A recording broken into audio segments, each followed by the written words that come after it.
আসসালামু আলাইকুম ভিউয়ার্স। দেশ এবং দেশের বাইরে যে যেখান থেকেই দেখুন, সকলকে আন্তরিক শুভেচ্ছা জানিয়ে আমি জাফর আহমেদ আপনাদের এই একটি সবজি প্রজেক্ট, শীতকালীন সবজি যেটি বেশি আমরা শীতকালে খেয়ে থাকি, বাঁধাকপি এবং ফুলকপি, এরকম একটি ছোট ক্ষেত নিয়ে আসলাম। এই ক্ষেতটা মূলত হচ্ছে আপনার আখের ক্ষেত বা ইক্ষু ক্ষেত, কুশিয়াল ক্ষেত, গ্যান্ডারি ক্ষেত, যে যে যে যেই নামে চেনেন সেইটার সাথী ফসল হিসেবে কিন্তু এই বাঁধাকপি এবং হালকা পাতলা কিছু দেখলাম ফুলকপি চাষাবাদ করেছেন।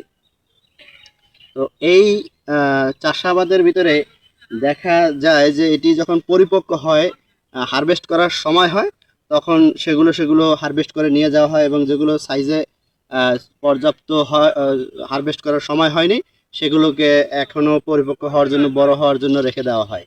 আর কিছু জায়গায় এমনভাবে এগুলো কাটা হয়েছে যে আপনারা দেখলে অবাক হয়ে যাবেন।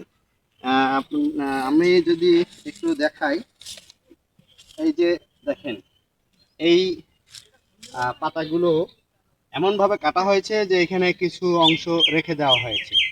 এটা ইচ্ছা করলে কিন্তু গোড়া থেকে কেটে ফেলতে পারতো। এইখান থেকেই হয়তো কিছুদিন পরে আবার নতুন বাঁধাকপির কুড়ি গজাবে এবং সেখান থেকে এরকম বড় বড় বাঁধাকপি না হলেও ছোট ছোট আকারের অনেক বাঁধাকপি হবে। এক একটা গাছের গোড়া থেকে 3টা 4টা পর্যন্ত বাঁধাকপি হওয়ার রেকর্ড আছে। তো বাঁধাকপির এই একটা সুবিধা, যদি এটা সস্তাও হয়, সস্তা হলেও এইখান থেকে দ্বিতীয়বার বা দ্বিগুণ ফসল সংগ্রহ করা যায়। তো আপনাদের এই এই ফর্মুলাটা দেখানোর জন্য আসলে এই ক্ষেতে আসা। ভালো থাকবেন। নতুন কোনো ভিডিওতে আপনাদের সাথে দেখা হবে। আপনারা ভিডিওগুলো দেখে লাইক দিবেন, কমেন্ট করবেন, শেয়ার করে অন্যদের দেখার সুযোগ করে দেবেন। যারা ইউটিউব চ্যানেল থেকে দেখছেন তারা চ্যানেলটিকে সাবস্ক্রাইব করবেন, আর যারা পেজ বা প্রোফাইল থেকে দেখছেন তারা পেজ বা প্রোফাইলটিকে ফলো দিবেন। এই প্রত্যাশায় আজ এখানেই রাখছি। দেখা হবে পরবর্তী কোনো ভিডিওতে।